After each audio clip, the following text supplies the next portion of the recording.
प्रश्नावली 1.3 का दूसरा प्रश्न हल करते हैं।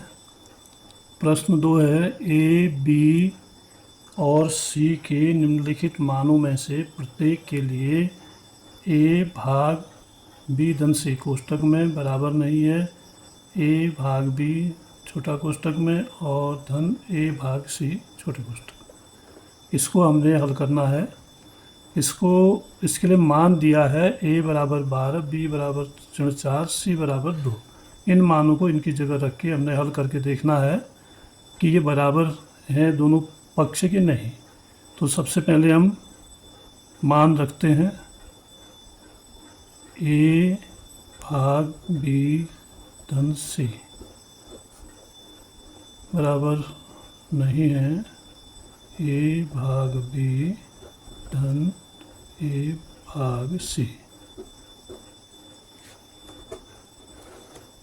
तो मान रखते हैं यहाँ पर। तो ये a बराबर 12 है, यहाँ पर 12 लिखेंगे और भाग b बराबर ऋण 4, c बराबर 2 धन 2।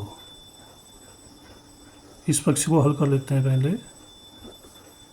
तो 12 भाग, अब ये ऋण 4 धन 2 है तो यहाँ पर ऋण 2 शेष बचेगा और इसका जब हम भाग देते हैं तो ये आएगा ऋण 6। ऋण संख्या का भाग ऋण बाहर जाएगा। अब दूसरे पक्ष को देखते हैं। ए की जगह 12 है और बी जो है वो ऋण 4 है धन ए 12 और सी है 2 भाग 2। इस कोष्ठक को हम खोलते हैं।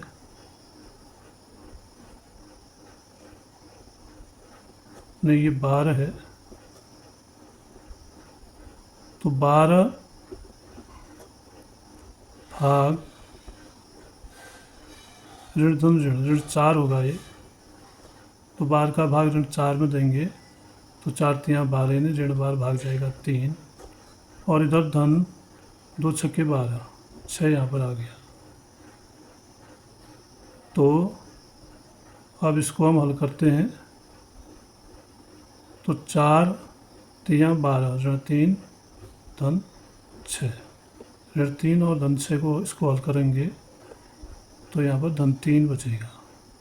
तो इससे सिद्ध होता है कि ए भाग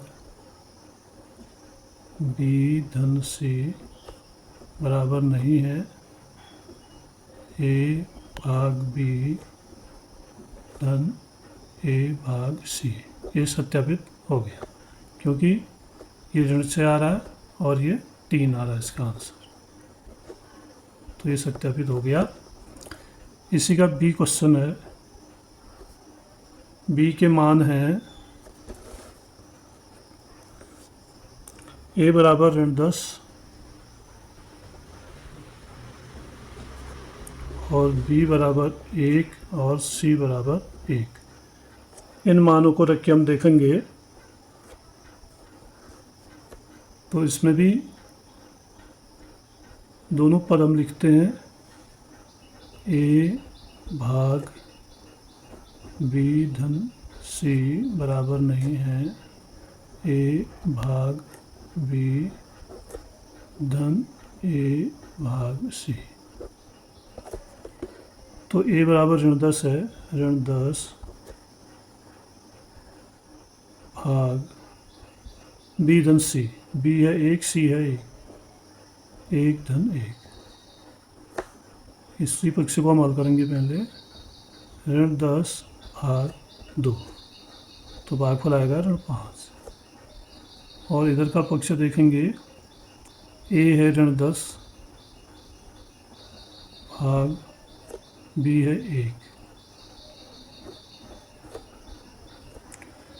धन ए है ऋण 10 और सी है 1।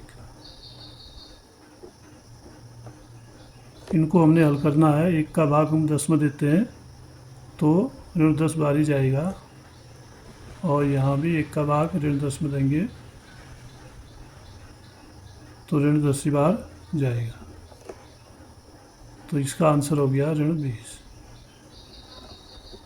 तो ये भी समान नहीं है, ये साबित करता है कि ये दोनों पक्ष जो हैं आपस में बराबर नहीं हैं, यानी इसका आंसर होगा ए भाग बी धन सी बराबर नहीं है ए भाग बी धन ए भाग सी।